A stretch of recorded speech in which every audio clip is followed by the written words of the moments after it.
Hello friends, power plant with Rahul में आपका स्वागत है। आज मैं एक और इम्पॉर्टेंट टॉपिक के साथ आया हूं।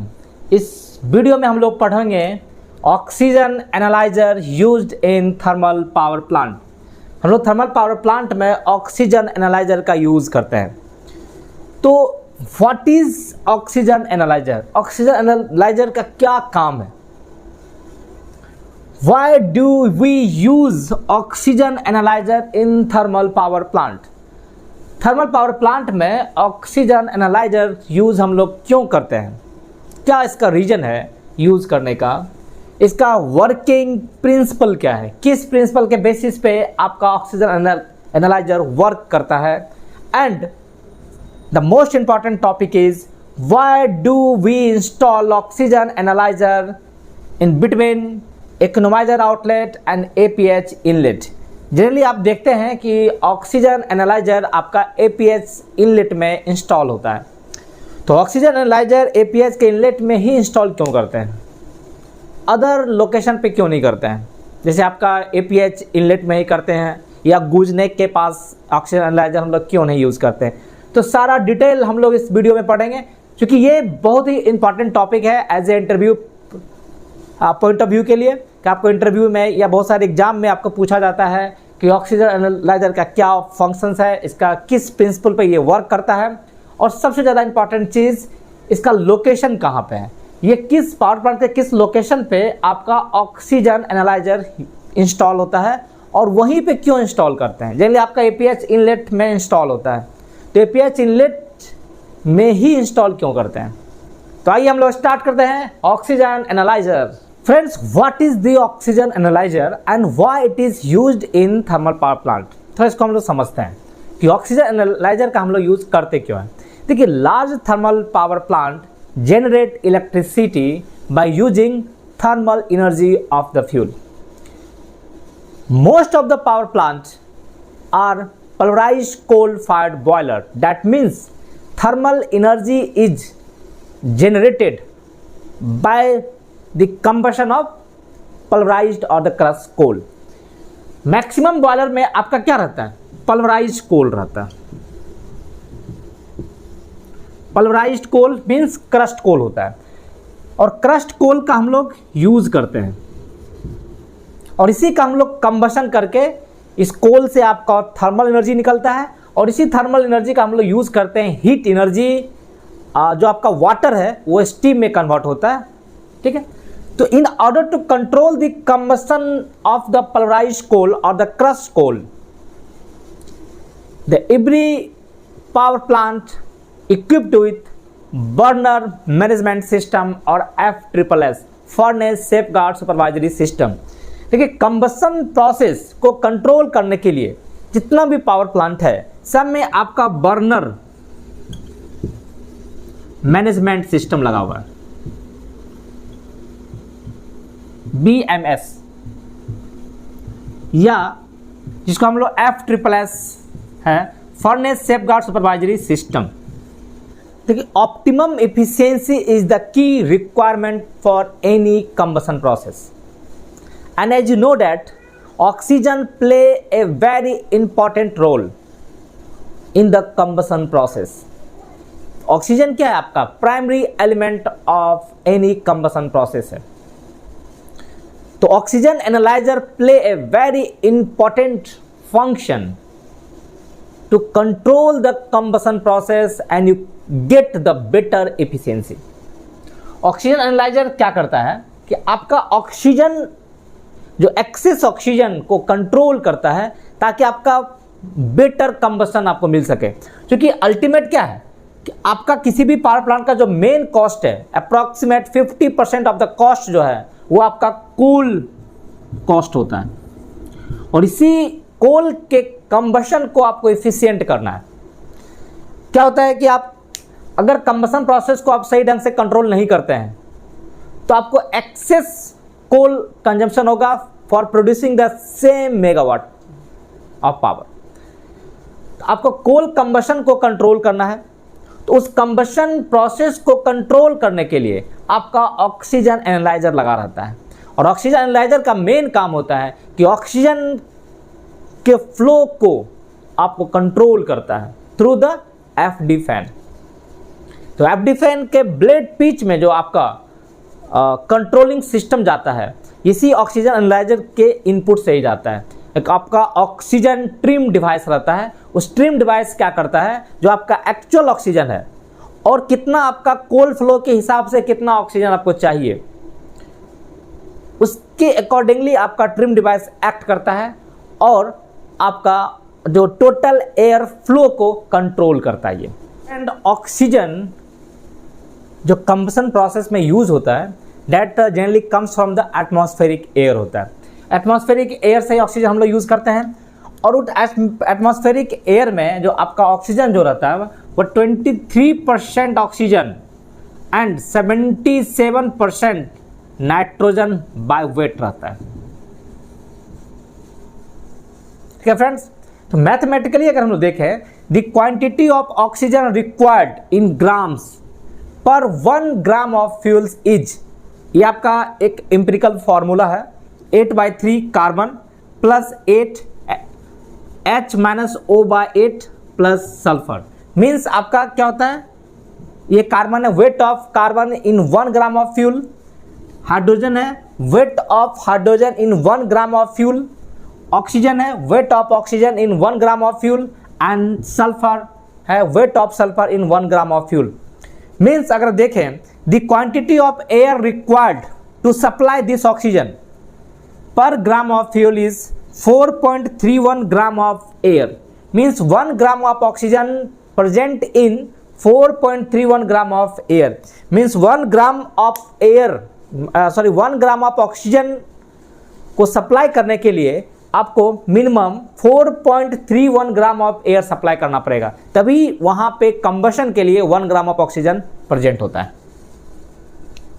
तो इस फॉर्मूला से आप कैलकुलेट कर सकते हैं कि 1 ग्राम ऑफ फ्यूल को कंबशन करने के लिए आपको कितना ऑक्सीजन चाहिए और उस ऑक्सीजन को अचीव करने के लिए आपको कितना एयर फ्लो करना होगा, वो यहां से आप इसको निकाल सकते हैं।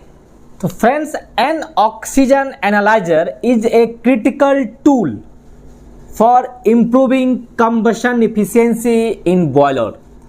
Oxygen analyser is a critical tool है for improving combustion efficiency in boiler by providing operators with the ability to monitor the amount of oxygen in the combustion process with real-time data to adjust and optimize combustion condition। Oxygen analyser क्या करता है friends कि combustion process को efficient करता है, combustion process को efficiency को increase करता है। कैसे? वो आपका जो कंबशन प्रोसेस में जो अमाउंट ऑफ ऑक्सीजन प्रेजेंट है उसको मॉनिटर करता है कि आपका कंबशन प्रोसेस में कितना ऑक्सीजन प्रेजेंट है। Monitor the amount of oxygen in the combustion process with real time data. आपका फ्लू गैस में ऑक्सीजन एनालाइजर लगा रहता है जो आपका रियल टाइम डाटा आपको कंट्रोल रूम में सेंड करता है कि अभी आपका फ्लू गैस में इतना ऑक्सीजन प्रेजेंट है, और उसके हिसाब से एयर फ्यूल रेशियो को ऑप्टिमाइज करता है और कंबशन को इफिशिएंट बनाता है, ऑप्टिमाइज द कंबशन कंडीशन।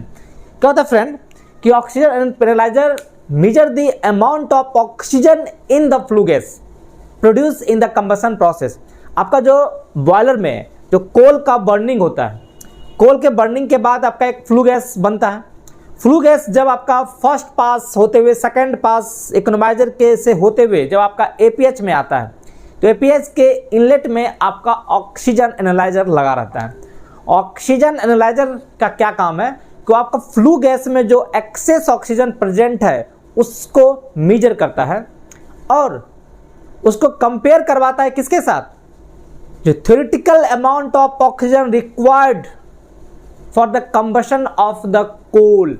जितना आपका कोल यूज हो रहा है, मान लीजिए कि आपका 180 टन आपका कोयला यूज हो रहा है बॉयलर में, तो 180 टन कोल को के बर्निंग करने के लिए, उसके कंबशन करने के लिए आपको कितना ऑक्सीजन चाहिए, आपका थ्योरेटिकल अमाउंट वहां से कैलकुलेट होता है। आपका एक फंक्शन जनरेटर होता है, वहां से आपका कोल के क्वांटिटी के हिसाब से कितना ऑक्सीजन आपको चाहिए, थ्योरेटिकल ऑक्सीजन वहाँ से आपको निकलता है, और उसको कंपेयर किसके साथ करता है, जो ऑक्सीजन एनालाइजर का जो डाटा है आपके पास, जो आपका रियल टाइम डाटा आपको देता है ऑक्सीजन एनालाइजर, उसके साथ वो कंपेयर करता है।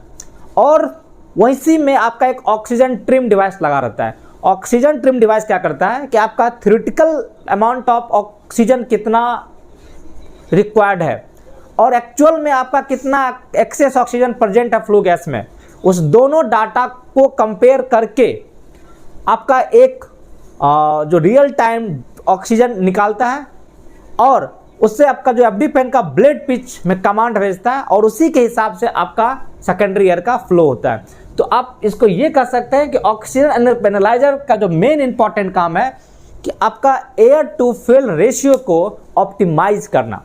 फ्रेंड्स देखिए, an increase in oxygen in the combustion process can result in incomplete combustion and increased emissions, and lack of oxygen can also cause carbon monoxide emissions and other safety hazards.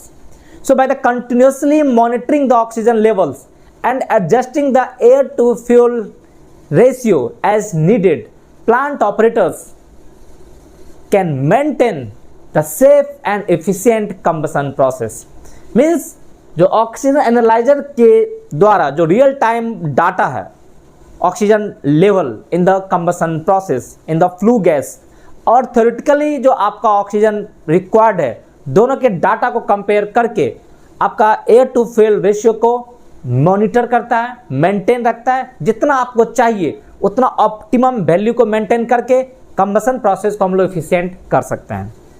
Friends, oxygen analyser का हम लोग use क्यों करते हैं thermal power plant में? Why do use oxygen analyser in thermal power plant? इसको हम लोग देखते हैं। ठीक है, फर्स्ट पॉइंट है आपका improve safety. Improve safety means measuring oxygen in combustion process reduces risk of explosion which can result in loss of life or major equipment damage।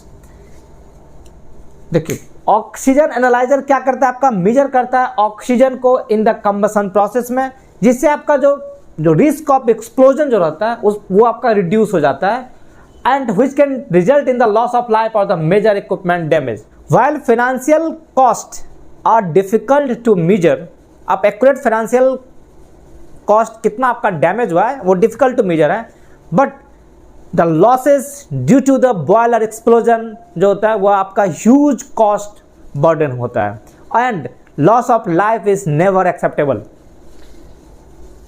तो आपको जो बॉयलर का जो एक्सप्लोजन का रिस्क को ये रिड्यूस करता है। कैसे रिड्यूस करता है फ्रेंड्स? समझिए आपको कोल का सप्लाई हो रहा है, उसको जितना ऑक्सीजन चाहिए अगर उससे कम आप सप्लाई कर रहे हैं तो वहां पे जो उसका कंबशन जोन है वहां पे मान लीजिए उसका बर्निंग नहीं हो पाता है, वहां से फ्लू गैस के थ्रू जो आपका अनबर्न कोल है वो आपका फर्स्ट पास से होते हुए सेकंड पास आता है, और जहां भी इसको ऑक्सीजन मिल गया वहां पे ये बर्निंग होगा, और जैसे बर्निंग होगा वहां पे एक्सप्लोजन का चांस हो जाता है। बहुत सारा पावर प्लांट में आप न्यूज़ सुनते होंगे कि आपका एपीएस का डक्ट आपका फट गया या आपका सेकंड पास में आपका एक्सप्लोजन हो गया। तो एक्सप्लोजन इसी कारण से होता है कि अगर आपका सफिशिएंट ऑक्सीजन आप सप्लाई नहीं करते हैं तो आपका एक्सप्लोजन का चांस रहता है। इसीलिए हम लोग ऑक्सीजन का मेजरमेंट करते हैं थ्रू ऑक्सीजन एनालाइजर। ठीक है फ्रेंड्स, सेकेंड पॉइंट है आपका improves combustion efficiency. Oxygen analyser जो होता है वो कंबशन एफिशिएंसी को भी आपका इंप्रूव करता है। देखिए, बॉयलर में आपका क्या होता है, कोल का बर्निंग होता है, जो कोल के अंदर जो आपका केमिकल एनर्जी जो होता है वो कन्वर्ट होता है आपका थर्मल एनर्जी हीट एनर्जी में, और बॉयलर का जो एफिशिएंसी जो होता है वो जनरली आपका 85 से 88-89% तक ही होता है। कुछ ना कुछ आपका बॉयलर में लॉसेस होता है। तो boiler efficiency is greatly affected by the concentration of excess air in the combustion process। For example friends, मैं आपको बता रहा हूं कि if you supply the 5% more excess air, अगर आप 5% ज़्यादा excess air आप सप्लाई कर रहे हैं, 5% excess air मतलब क्या होता है friends, 1% excess oxygen in the combustion process then needed। जितना आपका ऑक्सीजन रिक्वायर्ड है अगर उससे आप 1% ज़्यादा ऑक्सीजन आप सप्लाई करते हैं, 1% ज़्यादा एक्सेस सप्लाई करने के लिए आपको 5% ज़्यादा एक्सेस एयर चाहिए। उससे क्या होता है कि एफिशिएंसी देखा गया है कि रफली ड्रॉप बाय 0.5%, एफिशिएंसी ड्रॉप होता है 0.5% के आसपास। सिर्फ 1% एक्सेस ऑक्सीजन आप सप्लाई करते हैं, अगर उसके रिक्वायरमेंट से, जितना इसका रिक्वायरमेंट है ऑक्सीजन का, अगर उससे आप 1% भी अगर एक्सेस ऑक्सीजन सप्लाई करते हैं तो एफिशिएंसी जो होता है वो ड्रॉप बाय रफली 0.5% आपका ड्रॉप हो जाता है। और आपका बॉयलर एफिशिएंसी अगर आपका ड्रॉप कर रहा है, इट मीन्स आपका फ्यूल कॉस्ट बढ़ रहा है, फ्यूल कंजम्पशन आपका बढ़ रहा है। और फ्यूल कॉस्ट तो अप्रॉक्सीमेट 40 से 50% ऑफ द टोटल कॉस्ट होता है। तो अगर आप एयर टू फ्यूल रेशियो को ऑप्टिमाइज करते हैं तो आप जस्ट इमेजिन कीजिए कि आपका कितना फ्यूल कॉस्ट सेविंग होगा, आपका प्लांट का एफिशिएंसी इंप्रूव होगा। तो उसके लिए हम लोग ऑक्सीजन एनालाइजर का यूज करते हैं जो आपका रियल टाइम डाटा प्रोवाइड करता है। उसके हिसाब से हम लोग एयर टू फ्यूल रेशियो को ऑप्टिमाइज करके एफिशिएंसी को इंक्रीज करते हैं और कंबशन प्रोसेस को इंप्रूव करते हैं। फ्रेंड्स, थर्ड पॉइंट देखिए, रिड्यूसेस मेंटेनेंस कॉस्ट। आपका मेंटेनेंस कॉस्ट भी आपका रिड्यूस होता है। कैसे आपका मेंटेनेंस कॉस्ट रिड्यूस होता है फ्रेंड्स? देखिए, using A oxygen trim system will maintain the proper air to fuel mixture in the combustion process, reduces the formation of soot in the heating chamber। Means अगर आपका air to fuel ratio अगर optimum रहेगा तो suit का जो formation होता है वो आपका कम होगा। आपका जो ट्यूब के अंदर, जैसे ये आपका बॉयलर का ट्यूब है, तो ट्यूब के अंदर आपका क्या होता है, ये स्केल का फॉर्मेशन आपको होने के लिए कम देगा। प्रॉपर कंबशन अगर होगा तो स्केल का फॉर्मेशन होने के लिए नहीं देगा। और अगर स्केल का फॉर्मेशन अगर हो जाता है फ्रेंड्स, तो आपका क्या होगा कि प्रॉपर हीट ट्रांसफर नहीं होता है, और प्रॉपर हीट ट्रांसफर नहीं होने के कारण आपका ट्यूब लीकेज हो सकता है, आपका इकोनोमाइजर ट्यूब लीकेज हो सकता है, आपका डक्ट डैमेज हो सकता है। एपीएच में आपका जो हीट ट्रांसफर एलिमेंट है उसमें स्केलिंग का फॉर्मेशन होगा, और उसको रिमूव करने के लिए आपको सूट ब्लोइंग देना पड़ेगा, एलआरएस भी देना पड़ता है, एपीएच में स्कैवेंजिंग आपको देना पड़ेगा। उससे आपका मेंटेनेंस कॉस्ट इंक्रीज करता है। अगर आपका लीकेज हो गया तो मेंटेनेंस कॉस्ट इंक्रीज होगा। मेंटेनेंस कॉस्ट इंक्रीज नहीं होगा, आपको कितना आपका जनरेशन लॉस होता है। तो ऑक्सीजन ट्रिम डिवाइस यूज करके हम लोग एक एयर टू फ्यूल रेशियो को ऑप्टिमम रखते हैं, और ऑप्टिमम रखने से आपका क्या होता है, प्रॉपर कंबशन होता है, और प्रॉपर कंबशन होने से आपका जो सूट का जो फॉर्मेशन होता है वो आपका कम होगा। फोर्थ पॉइंट है फ्रेंड्स, रिड्यूसेस इमिशंस। देखिए, a proper oxygen trim system on combustion devices reduces the amount of exhaust gas byproduct. They produces SOx, NOx and CO2 and keep their value and limit their value within the acceptable levels। देखिए, अगर आपका proper oxygen आप नहीं दीजिएगा तो उससे आपका क्या होगा, SOx, NOx, आपका कार्बन मोनोऑक्साइड का फॉर्मेशन ज़्यादा होगा। तो ऑक्सीजन ट्रिम डिवाइस का एक और इम्पॉर्टेंट काम क्या होता है कि आपका कोल जलेगा तो SOx, NOx, कार्बन डाइऑक्साइड तो प्रोड्यूस होना ही होना है, बट इस लेवल को लिमिट करता है एक्सेप्टेबल लेवल तक ही। अगर आपका एमिशंस ज़्यादा हो जाएगा तो आपका पॉल्यूशन कंट्रोल बोर्ड से आपको लेटर मिल सकता है, हो सकता है आपका लाइसेंस जो है वो फेल कर सकता है, और इवन आपका प्रोडक्शन शट डाउन भी हो सकता है। तो आपको इमिशंस को कंट्रोल में रखना होता है। इसी इमिशंस को कंट्रोल करने के लिए आपका BOFA सिस्टम दिया गया है, आपका अभी FGD सिस्टम जो फ्लू गैस डीसल्फराइजेशन सिस्टम का यूज़ हो रहा है टू रिड्यूस द SOx। तो आपको पॉल्यूशन का जो नॉर्म्स है उस नॉर्म्स को भी आपको लेवल के अंदर रखना है, उस नॉर्म्स को आपको फॉलो करना है, और उस नॉर्म्स को फॉलो करने में आपका ऑक्सीजन एनालाइजर का बड़ा इंपॉर्टेंट रोल होता है। क्योंकि आपका सारा चीज़ क्या है, कोल को जलाने के लिए एयर चाहिए, एयर के अंदर जो ऑक्सीजन होता है उसी से आपका कोल का कंबशन होता है। तो आप कंबशन को आप कंट्रोल कर लीजिए, सारा चीज़ आपका कंट्रोल हो जाएगा, आपका एफिशिएंसी बढ़ जाएगा, एफिशिएंसी बढ़ने से आपका फ्यूल कॉस्ट घटेगा, फ्यूल कॉस्ट घटने से आपका पावर प्लांट प्रॉफिटेबल ज़्यादा होगा, आपका एमिशंस कम होगा, आपका मेंटेनेंस कॉस्ट जो आपका सूट का फॉर्मेशन कम होने के लिए देगा। उससे आपका जो ट्यूब लीकेज का जो चांसेस होता है, आपका जो बार बार आपको जो एपीएस के अंदर जो स्केलिंग का फॉर्मेशन होगा, स्केलिंग के फॉर्मेशन होने से क्या होता है कि आपका हीट ट्रांसफर प्रॉपर नहीं हो पाएगा, तो उससे आपका अल्टीमेट एफिशिएंसी का ही लॉस होता है। तो ऑक्सीजन एनालाइजर का कितना इंपॉर्टेंट रोल है, कितना इंपॉर्टेंट फंक्शंस है, उसको आप लोगों ने देखा। तो फ्रेंड्स, अगर वीडियो आपको पसंद आए तो लाइक, सब्सक्राइब और शेयर करना ना भूलें। Thank you.